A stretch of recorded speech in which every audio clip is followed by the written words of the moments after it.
So I'm really happy to be talking about speech and communication. I think communication is one of the things I enjoy most about Dharma practice. And it's something I've really had to work on. I'm sure you've come across probably the idea that sometimes a person's really great strength is also their weakest point. So for a while I was actually Triratna's communication officer a few years ago.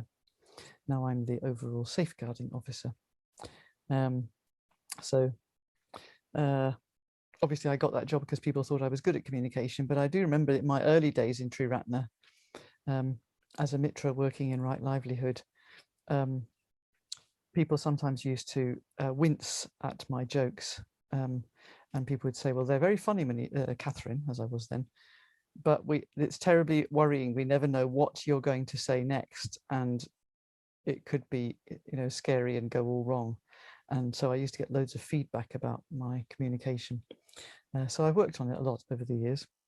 But in Triratna, I've noticed two things that I think could destroy Triratna. One is a lack of generosity in the form of money. That's not what this talk is about, but I do think that trying to run a large international organization on the kind of resources we've got is very difficult indeed. But the other, I think, is failures in communication. Failures in communication. I think both could destroy civilization as well, not just Triratna. Grasping, holding on to money instead of sharing our wealth and resources could destroy civilization. And misuse of social media is extremely destructive. So this talk falls in a series about the Eightfold Path. So speech in the Eightfold Path is referred to under the heading of right speech. Actually, the Buddha talks about speech quite a lot. He also has a list of things called the four Sangha Vastus, four qualities that help build spiritual community, four qualities that bring people together, that create community. And the first one is generosity. And the third and fourth are benefiting others, beneficial activity, and exemplification. But the second one is kindly speech, very, very important in building community. And then when it comes to the 5 precepts, truthful speech is the fourth of the 5 precepts. And in the 10 precepts taken by the order, it's elaborated, it's not just truthful speech, it also is kind, helpful, and harmonious speech. So we go into things much more subtly there. And elsewhere in the scriptures, the Buddha also says that it's not enough just to be truthful, kind, helpful, and harmonious in your speech. You also need to consider when is the right time to say something. Anyone who's a school teacher on the call tonight will know that holding a child up in front of the entire class and giving them feedback and shaming them is not educationally or psychologically sound or kind, but having a quiet word with them later when they're in a more of a mood, a situation where they can be receptive, is much more effective. So we really need to think about when is the right time, because it isn't all about just being nice to each other in the Sangha and never saying anything difficult, but we need to find a way and to find times when people are able to take in what we're saying.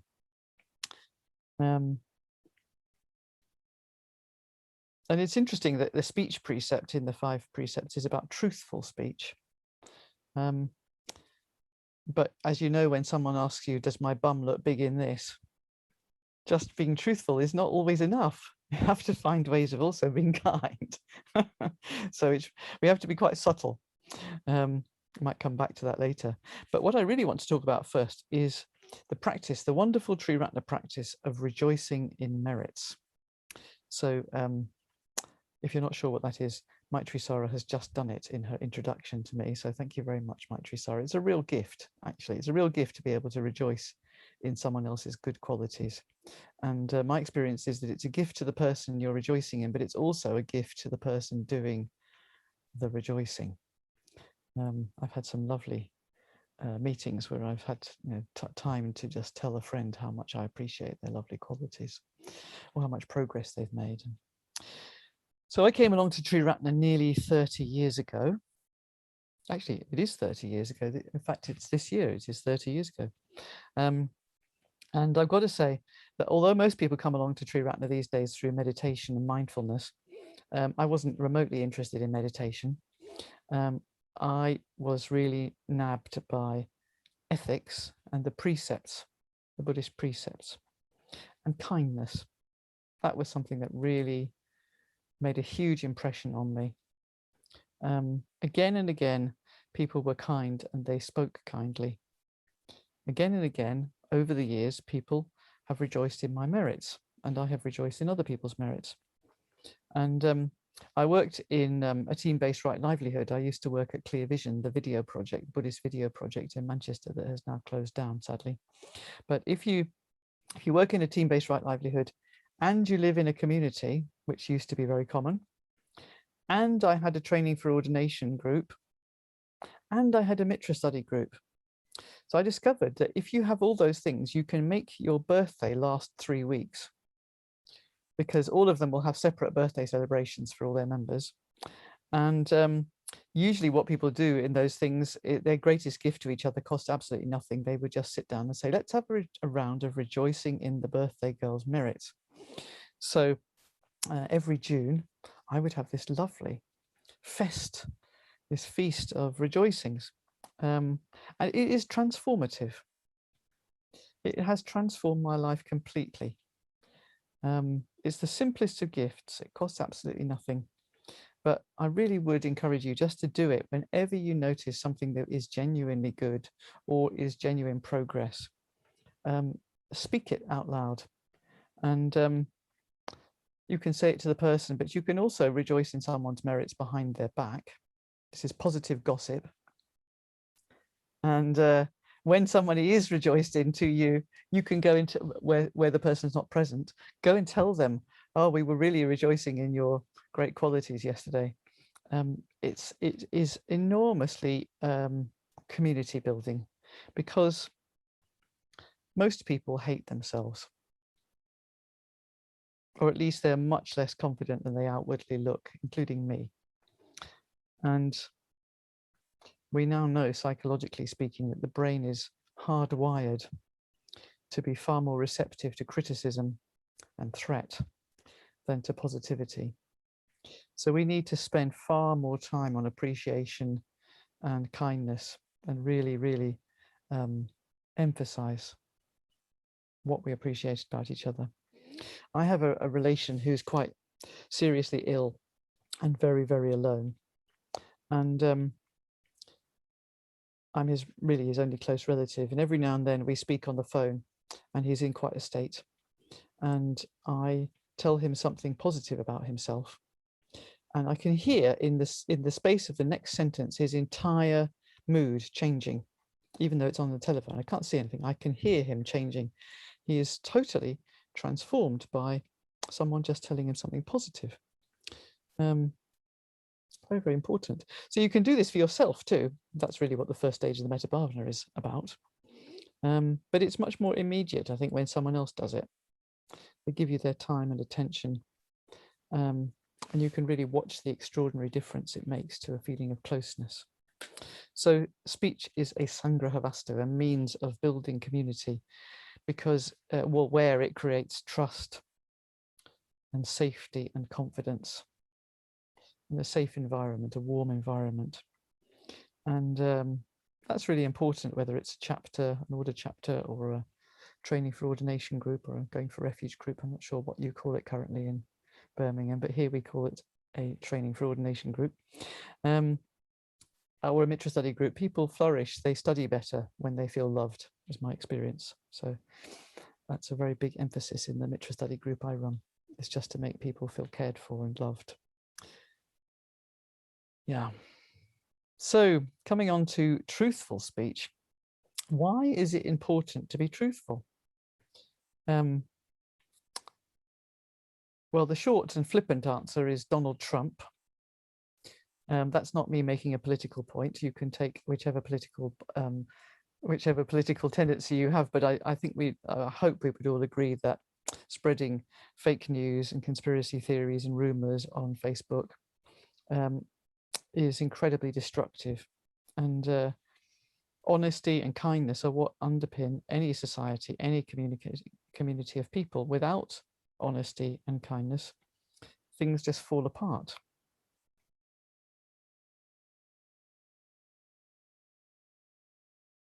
And as I said earlier, Triratna, I think, could be destroyed by careless communication.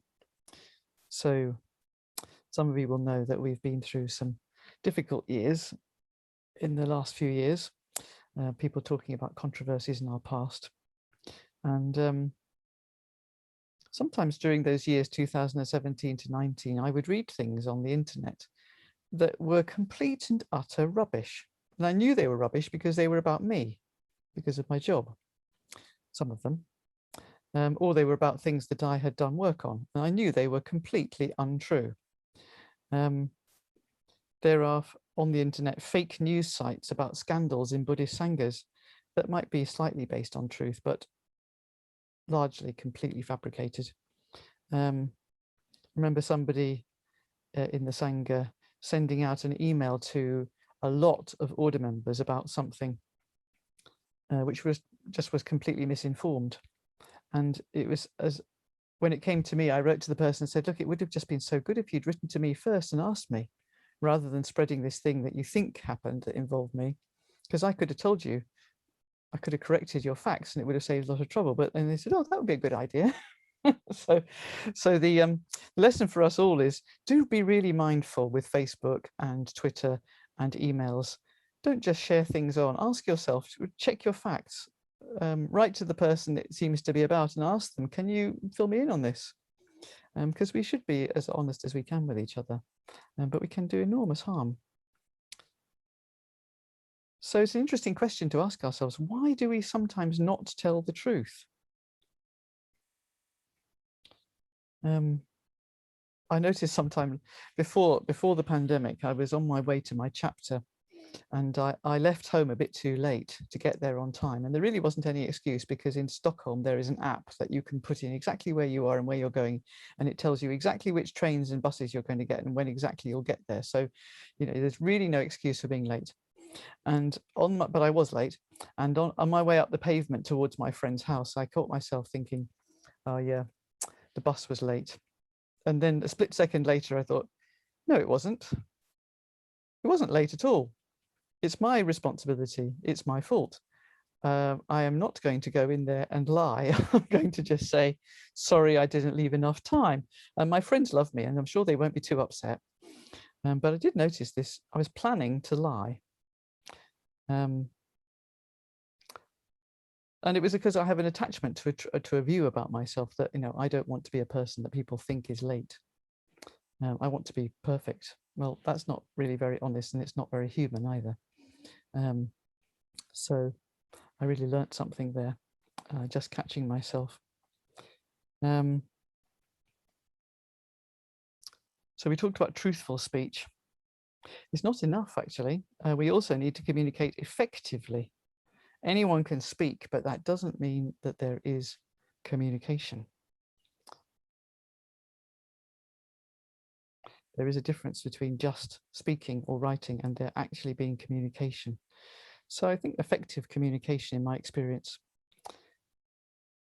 is aware of the other and their needs. Is aware of the other and their needs. Effective communication is motivated by kindness and a desire to connect,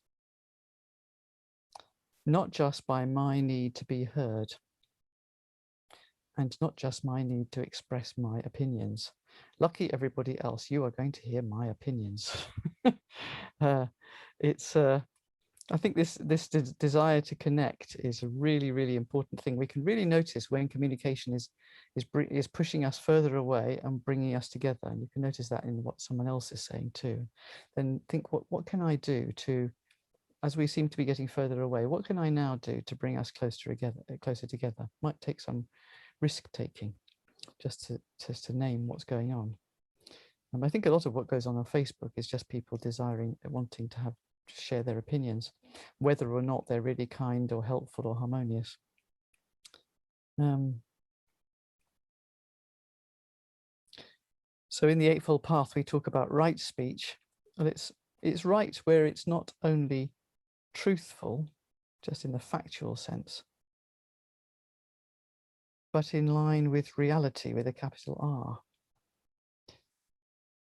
So there are lots of ways that Buddhism defines reality, but one of them is the lakshanas, the characteristics of conditioned existence.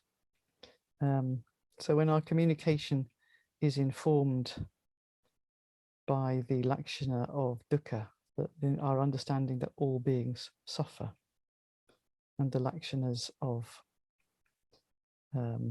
anicca, impermanence, we're all impermanent, and the lakshana of anatta, that nothing has any fixed self, nothing is fixed.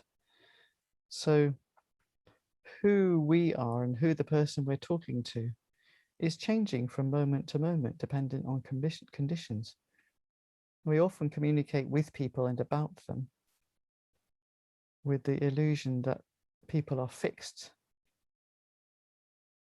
You can kind of see that happening when you hear yourself thinking or saying, she is always, or they're the kind of person who, and you fixed them and you haven't allowed for them to be different in the moment.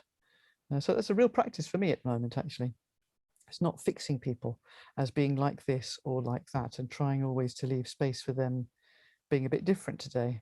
Of course, people have habits, but when we change the conditions, we and other people have a chance to be somewhat different.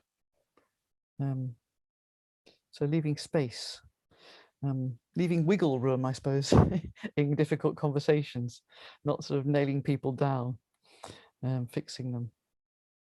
So not polarizing, always moving towards people.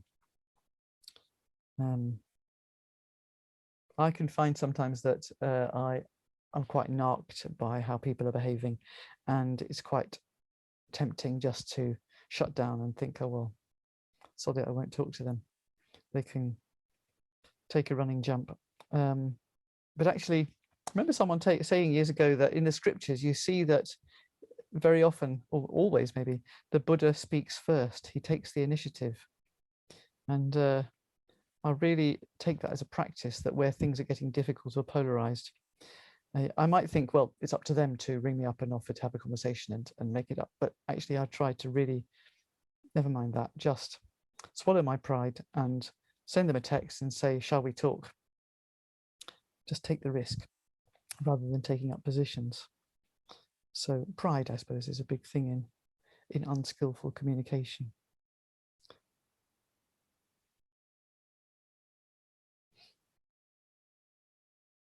And I mentioned that the precepts, one of the 10 precepts is that we try to practice harmonious speech. So linking to what I've just said, taking the initiative and the responsibility to do what we can to resolve our disputes and misunderstandings.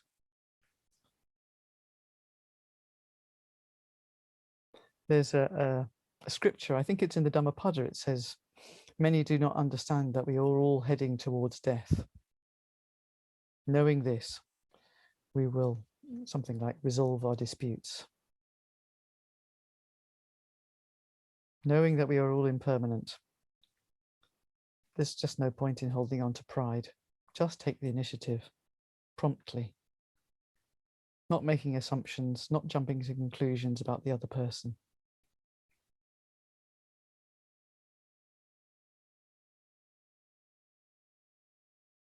So that's harmonious, trying to be more and more harmonious. It's not just about being nice, not just about rejoicing in merits, but taking the initiative when things are difficult. And then there's another aspect of communication, which is about listening, receptivity, and taking offense. In the same way that giving is only possible if we're receptive, and rejoicing in merits is only possible if you're willing to listen and take in what people are saying about you, Communication is only possible if we're able to listen and not run away. So I've noticed something, which is that I really, really do hate horrible, difficult conversations. In fact, in the early days of my relationship with my wife, we had some really quite difficult conversations. We were getting to know each other and pushing each other's buttons. And I found myself having to talk to myself as if I was a dog. You know, when a dog is sort of kicking off, you say, stay. So I had the staying practice. You know, I'd sit there thinking, God, this conversation's just cringe making. I feel so humiliated. And I just think, okay, but don't run away. Just stay. Just stay. And it works. It really works. You have to have courage, but you just sit there and just go through the barrier of not wanting to hear difficult things, or face the fact that actually you have been unskillful. You need to say sorry, or you need to point out that actually in your defense, they're being a bit unfair to you because actually, blah, blah, blah. You know, but just stay. Don't run away. That's what builds Sangha. There are fissures in Sangha where people have ceased to talk to each other over many years. And that's really, really unhelpful as a spiritual community, or just actually generally in life. Probably you might find this helpful in families and other close relationships. So ethical communication creates connection. I think that's my key point today. And we can always ask ourselves, is this behavior bringing me closer to others or further away?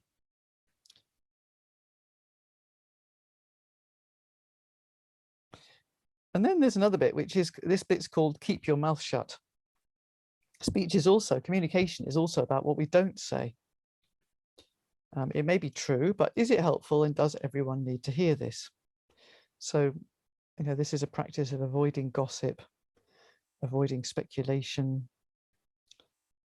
Facebook is full of that. Based on no information at all, people making all sorts of assumptions. And also not using information as a kind of currency. You know, hey guys, you know what? You never guess what I heard. And you can big yourself up with this juicy piece of information that you've got. And, you know, I'm special because I know this thing. I actually have to practice with that.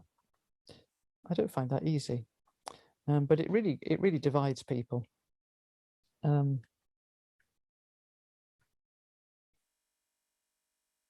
then there's also useless speech. That's one of the 10 precepts as well. Avoiding useless speech. A few years ago, there was an advert on Facebook for a Scandinavian airline. Right, I live in Sweden, and which was encouraging people to go to, telling people all these wonderful countries they could go to where things were better than Sweden. It was obviously a joke, but the far right got hold of it, and they kicked off an enormous fight. So all the Swedish nationalists, of which there are quite a lot, kicked off on Facebook about this. And I just happened upon this by accident. I don't really follow such pages, obviously, but I found them all kicking off about this. And so I wrote in, and I just casually wrote in on it. I'll never again.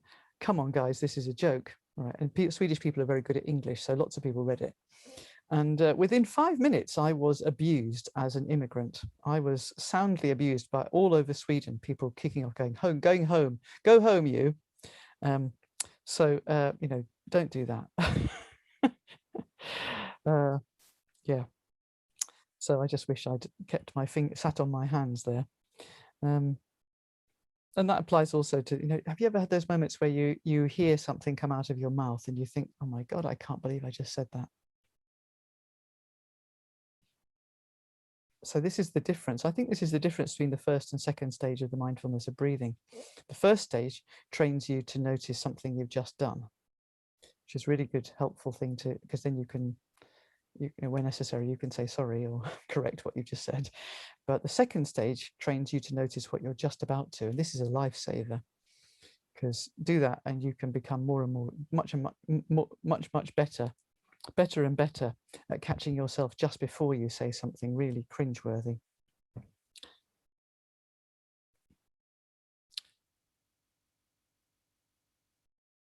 I'd like to tell you a bit of a story now, before we finish, of a form of communication that really did very seriously harm a Sangha. So there was someone in a Sangha somewhere in Triratna who went around telling lots of people something very, very serious, telling them that not to tell anyone else, but they wanted to tell them something very, very serious about themselves.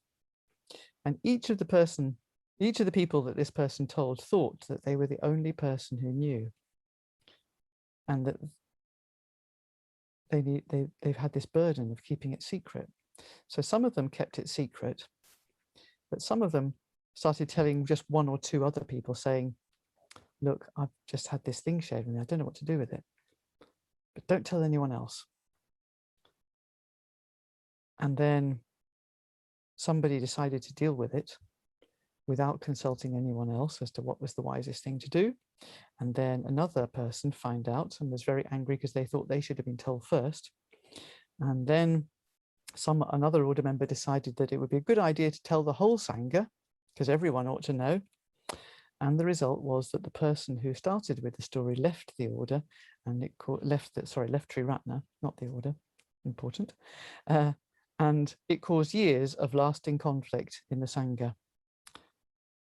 Actually, for the person themselves, it was fine because they went and joined another Sangha where their confidential business was known to a very few people appropriately, but it caused enormous difficulty in the Sangha they had left. And of course, they lost their friendships. So that's something we really need to bear in mind. Telling people secrets gives them a burden. So we need to be clear about the limits to confidentiality. It was actually a safeguarding matter. So what you should do if someone tells you a very disturbing kind of secret is just go and tell Maitri Sara and Dharma Shalin, because they are your safeguarding officers. You don't need to worry about it then, just tell them. And anytime anyone starts a sentence with me with just between you and me, Munisha, I stop them immediately and say, I'm sorry, there is no such thing as just between you and me. Just think carefully before you tell me about this, because I might have to do something about it. So, yes, I've come to the end of what I wanted to say, but I hope you've got a sense of some ideas of how communication can bring us together, but also how it pushes us apart. And maybe some ideas for practice, personal practice. You can take on maybe one of the, even if you're not in the order, you can take on one of the order speech precepts just for a week, and or in your chapter, or in a Going for Refuge group, or Mitra study group, confession group, whatever it is, and just really see what it's like to practice harmonious speech, or to practice truthful speech, or kind speech, or not gossiping, or gossiping positively, rejoicing in people's merits. It's a wonderful practice. I recommend it to you.